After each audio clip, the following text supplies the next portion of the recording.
पवन सिन्हा जी, जो कुछ अरशद मदनी साहब ने कहा है उस पर जो विवाद हुआ है उसकी वजह क्या है? आपने बयान सुना? जी जी, देखिए, पहली चीज तो ये है कि सब कुछ ठीक चल रहा था। जैसे अभी साहब ने कहा भी, सब कुछ ठीक है, चल रहा था। हमारे यहाँ भी वेदांत वही चर्चा करते हैं, वेद भी वही चर्चा करते हैं, ओंकार ध्वनि भी वही चर्चा करते हैं, सब कुछ ठीक है जी। लेकिन जब हम किसी चीज के उम्र निकालने लगते हैं या इस्लामोफोबिया जैसी बात करने लगते हैं, या जहां सारे धर्मों के लोग बैठे हों वहां केवल एक ही झंडे की सदारत होने लगती है, तब दिमाग में शक पैदा होता है। और यही जैन मुनि जी का मेरे विचार से मुख्य परेशानी का कारण बना होगा कि उन्होंने ये सोचा होगा कि एक झंडा क्यों, सब लोग बैठे हैं, तिरंगा क्यों नहीं। दूसरी बात यह है कि हम इस झगड़े में फंसे ही क्यों कि कोई अगला, कोई पुराना है, कोई नया है, कोई बहुत नया है। अगर जोड़ना है तो सिर्फ जोड़ने की बात होनी चाहिए। अगर हम उस बीच में कॉमा लगा के या सेमीकोलन लगा के कुछ और बात करने लगेंगे तो वो हमारा मकसद डिफीट हो जाएगा। सबसे बड़ी परेशानी यहाँ यही थी।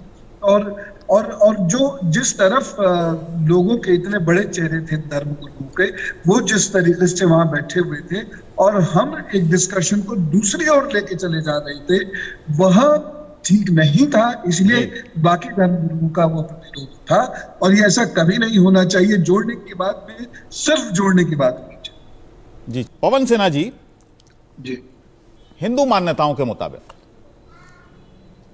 अगर उनका यह बयान लिया जाए, मौलाना अरशद मदनी का, उन्होंने कहा एक ओम की बात पहले होती थी, सनातन भी एक ओम का हामी है, जितने भी धर्म हैं वो एक ईश्वर की बात से इनकार नहीं कर सकते हैं या इनकार नहीं करते हैं।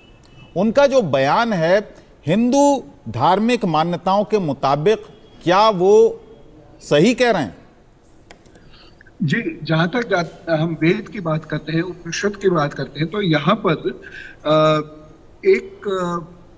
एक ओम जिसे आप कह सकते हैं, ओंकार आप जिसे कह सकते हैं, हम उसे ब्रह्म भी कह सकते हैं, हम उनकी बात करते हैं जो निर्गुण निराकार है जी। उसके साथ साथ एक पौराणिक संस्कृति भी चल रही है जहां पर मूर्ति पूजा होती है।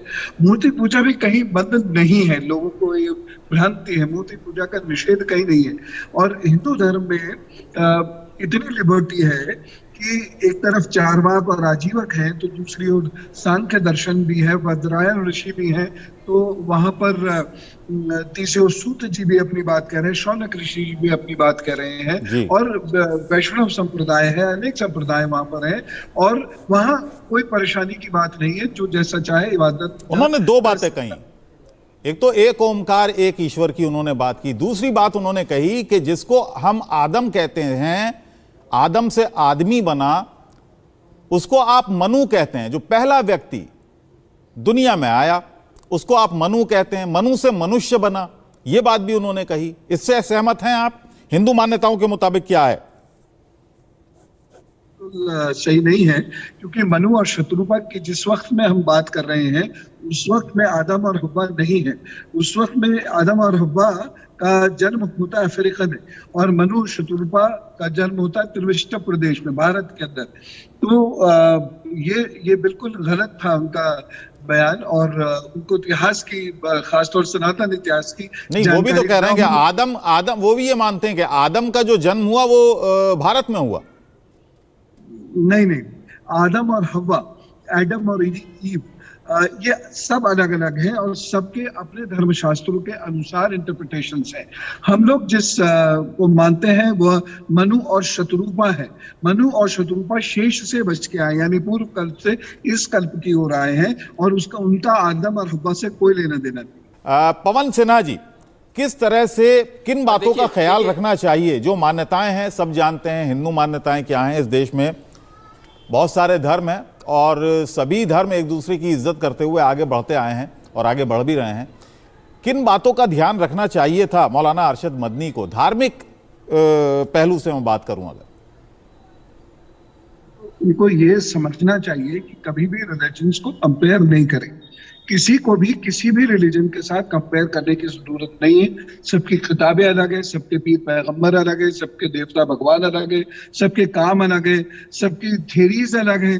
तो कंपेयर करने की जरूरत नहीं है। हम आज के युग में जी रहे हैं, संविधान जी। के दायरे में, उसकी छत्र छाया के युग में जी रहे हैं। तो आज के युग के हिसाब से हम अपनी बातें करें और सब साथ मिलकर चले, और बहुत सारे मुद्दे हैं देश में, उन्हें सुलझाने की कोशिश करें। लेकिन कभी भी जैसे ही हम कंपैरिजन शुरू करते हैं, वहीं एक ब्लॉक का जैसे होता है ना, थीसिस का एकदम सिंथेसिस बनेगा, हाइपोथेसिस का एंटीथेसिस जरूर आएगी।